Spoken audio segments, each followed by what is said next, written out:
Assalamualaikum warahmatullahi wabarakatuh dan semangat pagi. Halo guys, pada kesempatan kali ini saya akan membahas tentang troubleshooting unit excavator 320D Caterpillar. Pasti sangat menarik sekali, simak penjelasannya sampai habis ya sahabat-sahabat sekalian.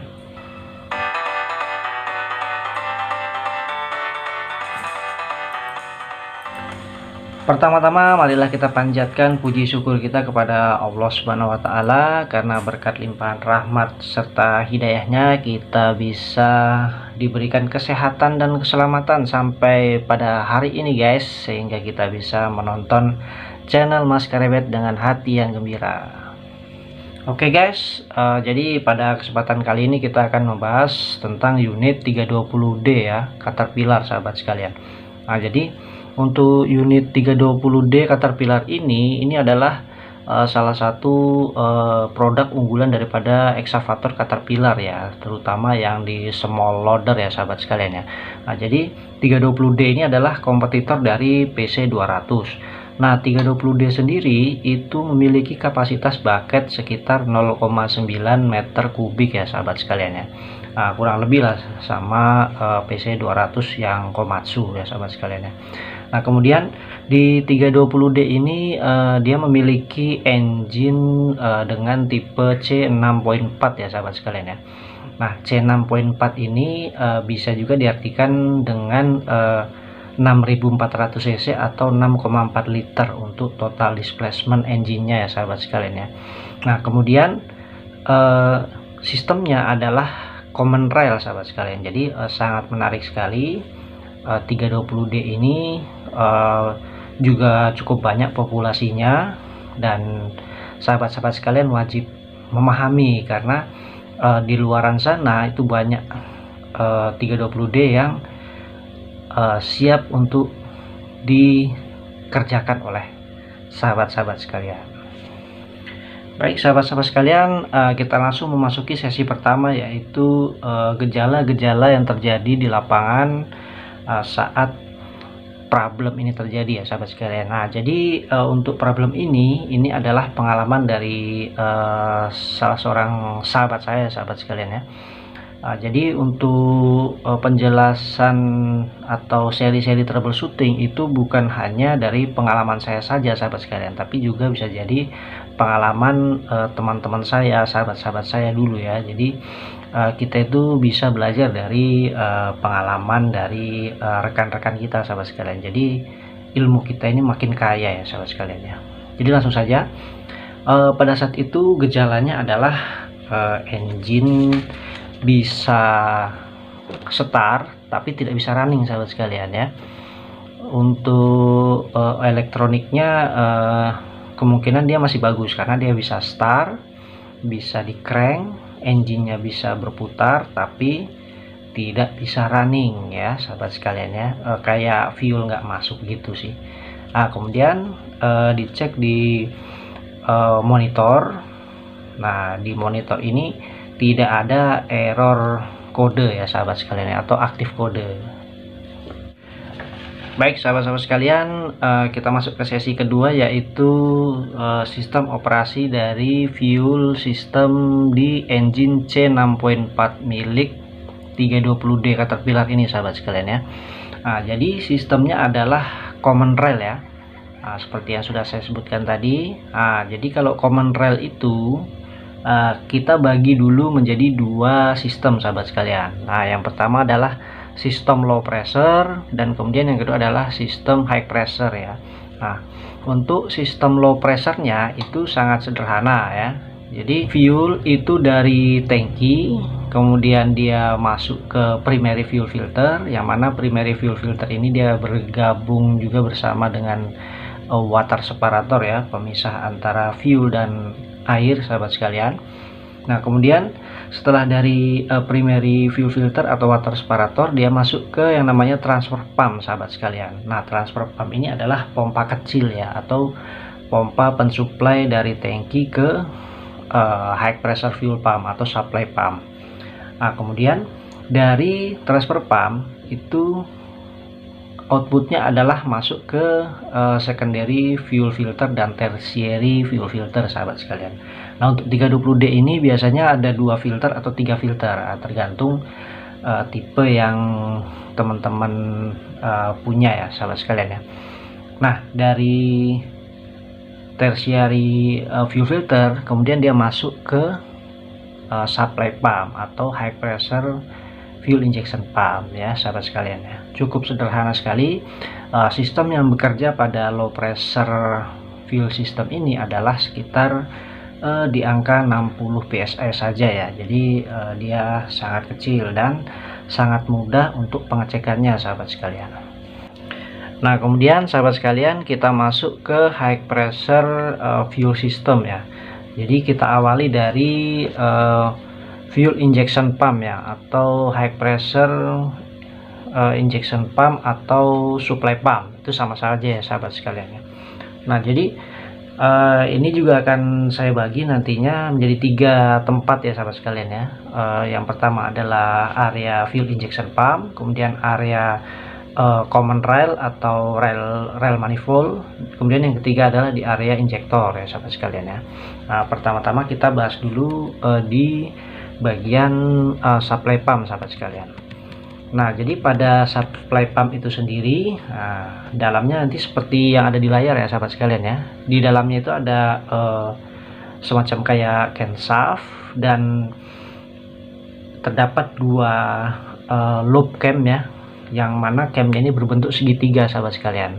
Nah, 2 cam yang berbentuk segitiga ini dia terpasang di shaft itu selang-seling, sahabat sekalian. Jadi kalau shaft itu diputar, maka camnya yang mendorong plunger itu dia bergantian, sahabat sekalian. Nah, jadi pada saat shaft itu diputar, maka yang terjadi adalah camnya yang mendorong plunger ke atas itu bergantian.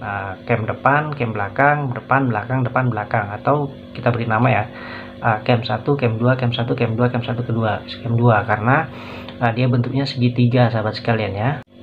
Nah, jadi sahabat sekalian, karena di C6.4 ini ada 6 silinder, jadi pas ya, sahabat sekalian ya. Satu putaran itu dia merupakan firing order 6 silinder. Jadi kan ada satu cam itu segitiga, satu cam itu 3 loop atau cam loop.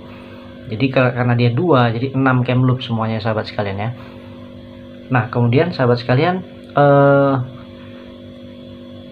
setelah itu dia si cam ini akan mendorong plunger, yang mana plunger itu berada di rumahnya yang namanya itu yang bisa dibilang barel ya, sahabat sekalian ya. Nah, output daripada 2 plunger yang ada di gambar ini, sahabat sekalian ya, itu diatur oleh solenoid yang ada di atas itu, sahabat sekalian. Nah, jadi di atasnya si FIP atau fuel injection pump ini ada solenoid rail pump ya, sahabat sekalian ya.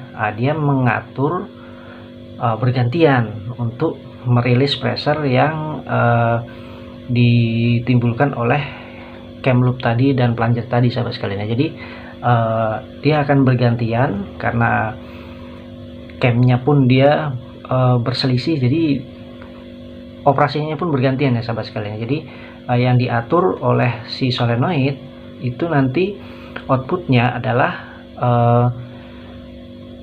plunger depan, plunger belakang, depan, belakang, depan, belakang, depan, belakang, dan seterusnya seperti itu, sahabat sekalian ya. Jadi rilisnya pressure tinggi ke output daripada pompa ini itu bergantian, sahabat sekalian. Depan, belakang, depan, belakang, depan, belakang, seperti itu ya, sahabat sekalian ya. Nah, di sana juga ada engine speed timing untuk secondary ya, sahabat sekalian. Jadi itu fungsinya untuk mengatur timing daripada solenoid rail pump, sahabat sekalian ya.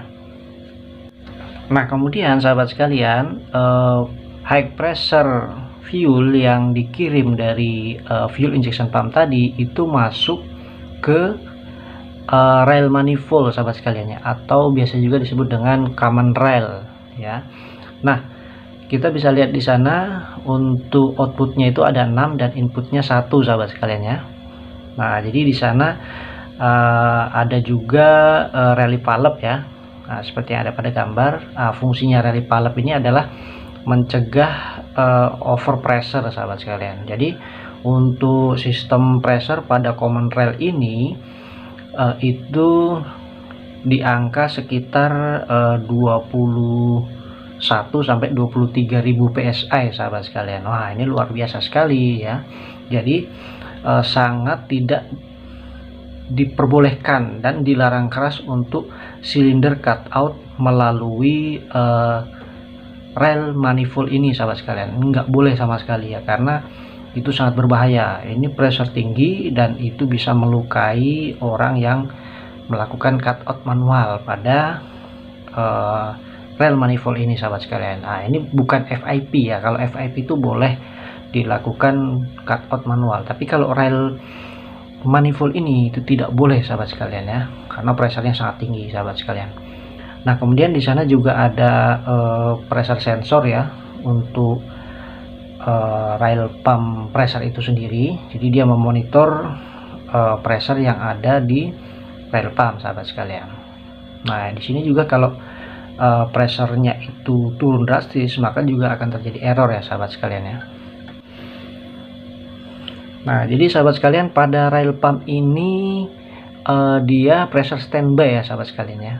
Nah, kalau kita secara tidak kasat mata dia pressure standby, tapi sebenarnya sejatinya adalah dia pressure yang memiliki fluktuasi sahabat sekalian. Jadi naik turun naik turun naik turun gini ya, seperti gelombang. Jadi pada saat cam loopnya itu di atas, pressure-nya naik. Pada saat cam loopnya itu proses berganti, dia turun sahabat sekalian. Tapi ketika dia diukur oleh alat ukur itu tidak terlihat sahabat sekalian. Jadi dia hanya fix, tapi sejatinya dia fluktuasi ya sahabat sekalian, seperti gelombang laut, seperti itu sahabat sekalian. Nah untuk sekedar informasi sahabat-sahabat sekalian, untuk tubing dari CRI fuel system itu hanya 1 kali pakai saja ya sahabat sekalian ya. Jadi kalau sudah pernah dilepas itu rekomendasinya adalah diganti. Nah tapi kalau kita di luaran ya agak susah juga ya, karena kan itu butuh pembelian lagi, mahal lagi ya. Jadi ya tetap bisa dipakai sih sebenarnya sahabat sekalian ya. Nah kemudian sahabat sekalian, kita masuk ke injektor ya. Jadi injektor ini dienergize oleh ECM sahabat sekalian. Nah di sini juga hati-hati ya sahabat sekalian ya, jangan sampai pada saat engine running kita menyentuh bagian lead kontaktor atau terminalnya itu sahabat sekalian, karena ini umumnya adalah high voltage ya. Jadi kalau injektor itu biasa dia dimain di sekitar 90 sampai 120 volt DC sahabat sekalian. Jadi bahaya sekali jika kita menyentuh ketika engine running ya. Nah jadi di sana kita bisa lihat ketika timingnya sudah tercapai, maka solenoid akan dienergize oleh voltase yang dikirim oleh ECM engine ya sahabat sekalian ya. Nah ini akan membuat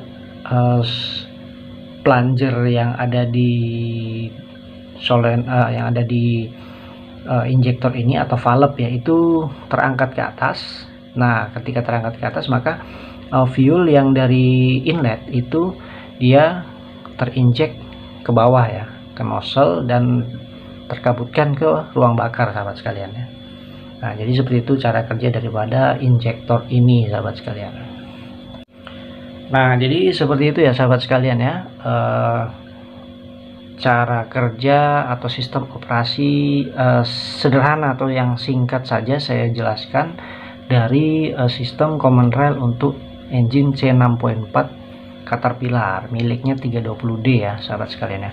Nah sekarang kita masuk ke sesi inti, yaitu sesi pembahasan sahabat sekalian. Nah jadi ketika kita menemukan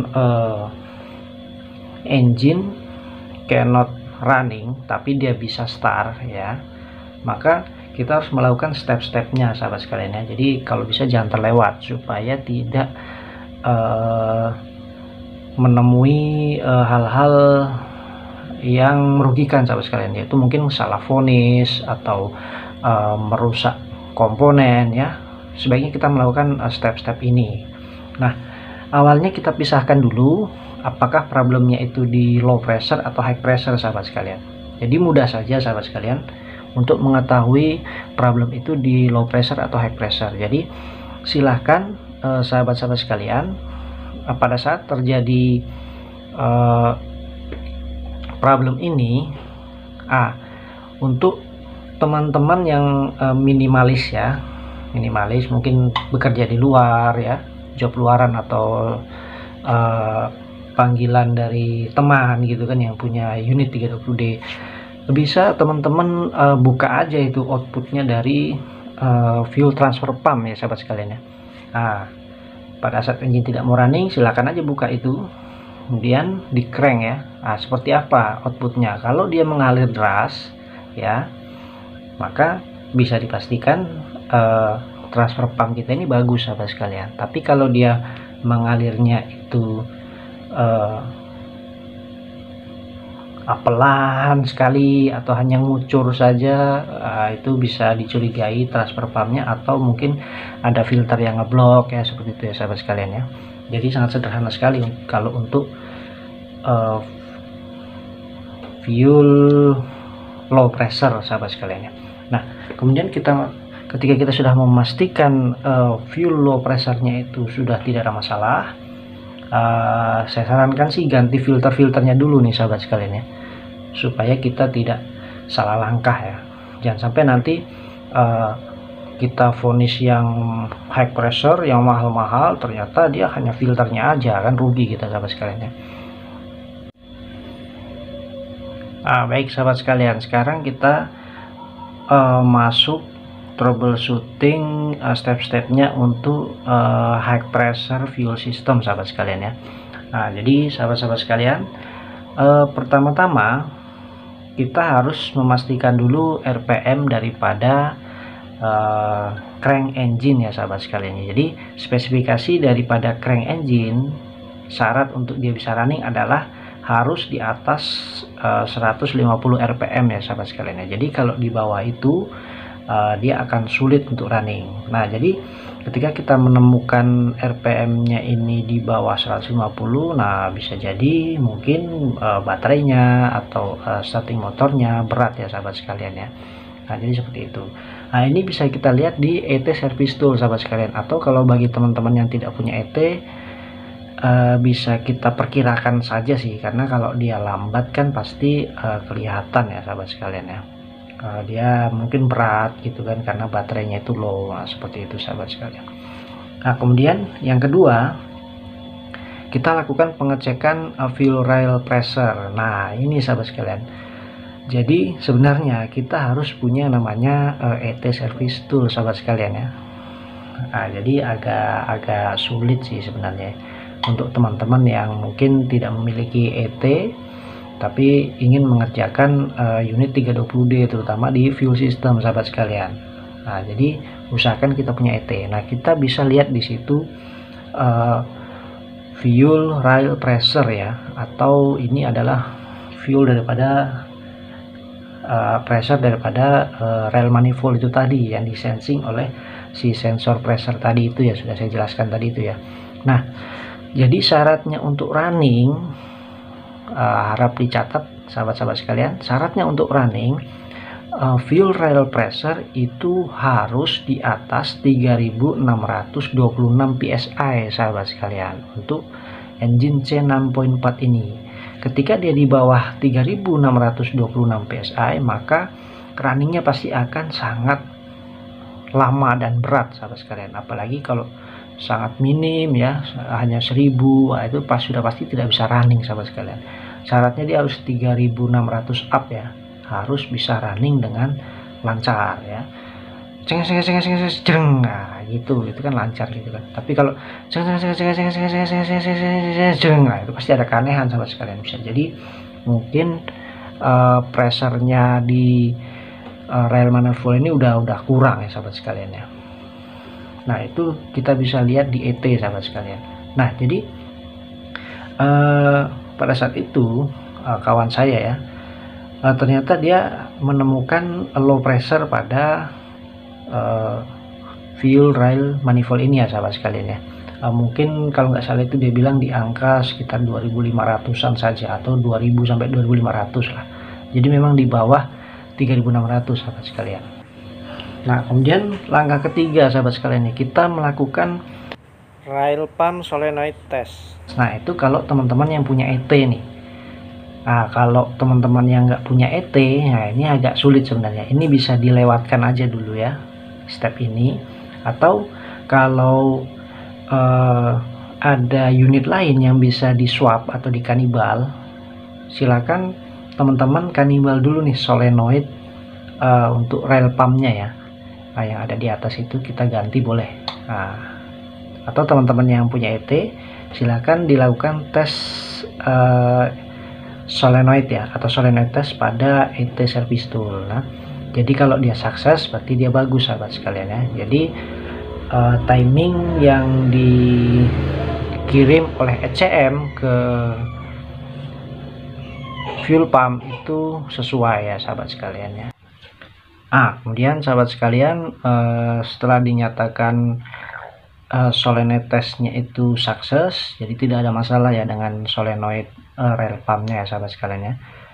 Kita mulai mencurigai yang namanya rally palep pada rail manifold sahabat sekalian. Nah untuk pengetesannya mungkin agak sulit ya. Jadi kalau bisa sih, karena dia kecil dan harganya pun relatif masih agak murah ya, itu bisa kita ganti sahabat sekalian, atau kalau bisa sih kita kanibalkan dari unit lain ya untuk sekedar pengetesan saja ya sahabat sekalian ya. Kemudian pada saat itu memang tidak ada masalah ya untuk rally palepnya, udah diganti sama teman saya dan masih tidak bisa running juga, berarti kan ada masalah lain ya. Kemudian coba sahabat-sahabat sekalian cek di bagian oli engine ya, apakah dia ada indikasi bercampur dengan fuel. Bisa jadi dia ada kebocoran sahabat sekalian. Jadi bocornya itu dari injektor ya, keluar ke ke area oli engine sahabat sekalian. Jadi seal-sealnya itu bisa jadi bocor. Tapi sebenarnya ini jarang terjadi sih, tapi tidak ada salahnya kita melakukan pengecekan itu ya sahabat sekalian ya. Kemudian pengecekan yang selanjutnya adalah yang ke-6. Jadi kita cek cek valve kita cek yang namanya cek valve pada output fuel injection pump sahabat sekalian. Jadi ada itu cek valve-nya ya. Jadi kalau cek valve-nya itu bocor, maka dia tidak bisa menahan pressure yang ada di high pressure system ya sahabat sekalian. Kan harusnya high pressure system itu dia standby di situ ya. Jadi kalau dia bocor di sana, dia tidak bisa menahan, jadi untuk build up-nya dia akan lama sahabat sekalian ya. Jadi seperti itu bisa juga di kanibal, bisa dicek siapa tahu kotor, karena kalau kotor dia biasanya terganjal oleh kotoran sahabat sekalian. Jadi dia bocor ya sahabat sekalian ya, tidak bisa menahan pressure yang ada di high pressure system tadi itu.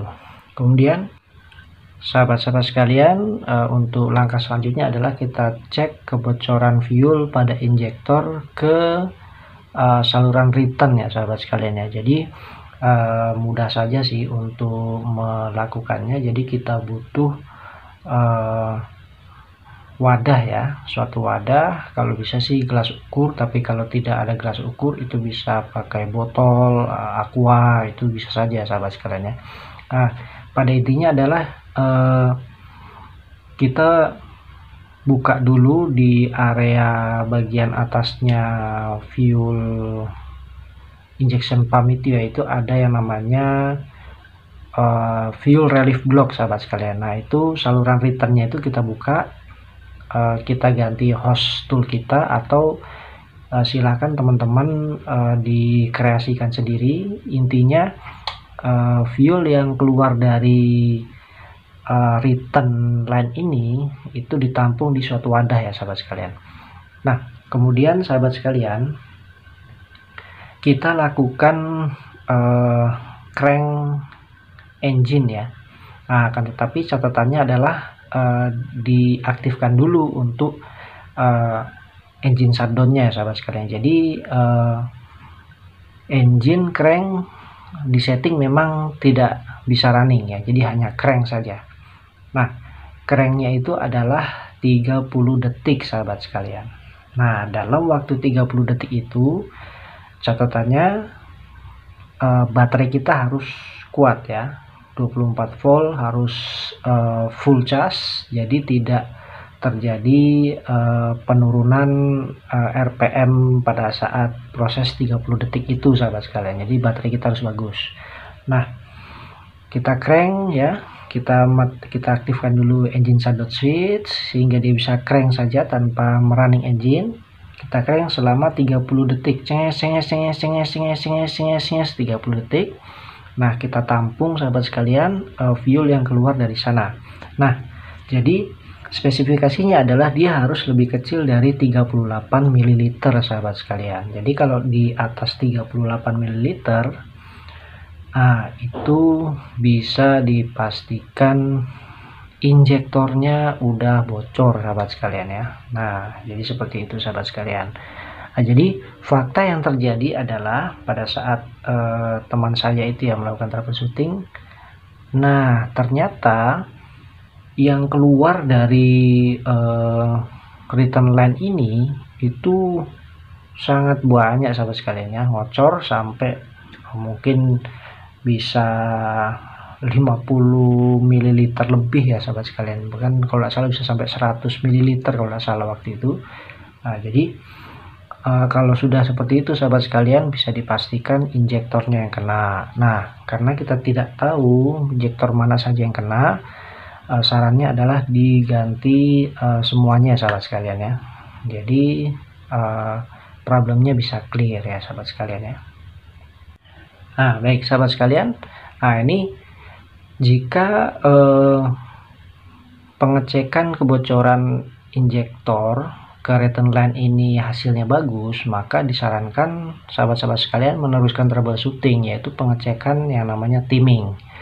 Tapi timingnya fuel injection pump ini biasanya dia kalau offside atau lari ya beberapa gigi, maka ada errornya sahabat sekalian. Nah jadi kalau memang ini sudah sukses ya untuk pengecekan kebocoran injektor itu tidak ada abnormal, maka kemungkinan besar yang terakhir adalah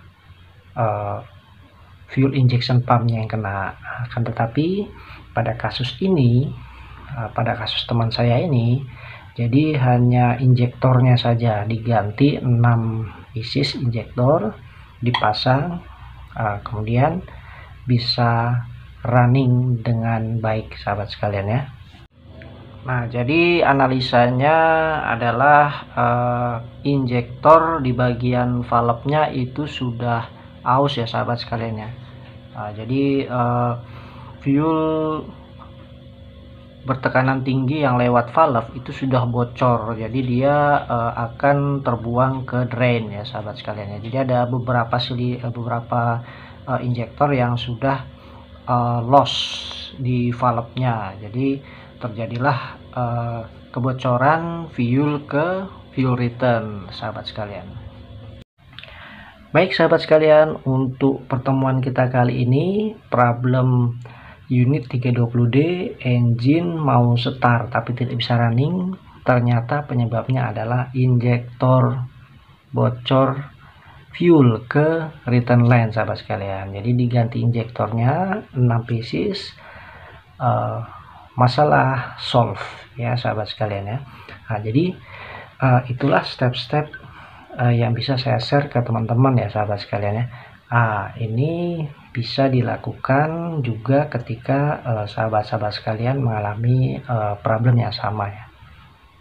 Nah, semoga ini bisa bermanfaat untuk teman-teman sekalian. Saya yakin untuk 320D ini pasti banyak terjadilah problem-problem di lapangan, apalagi populasinya juga banyak ya. Haji rata-rata pakai 320D ini sahabat sekalian. Nah, jadi semoga bermanfaat untuk teman-teman sekalian. Baik sahabat-sahabat sekalian, cukup sekian dari saya. Jangan lupa subscribe, like, dan share-nya. Kurang lebihnya mohon maaf. Saya akhiri. Wassalamualaikum warahmatullahi wabarakatuh.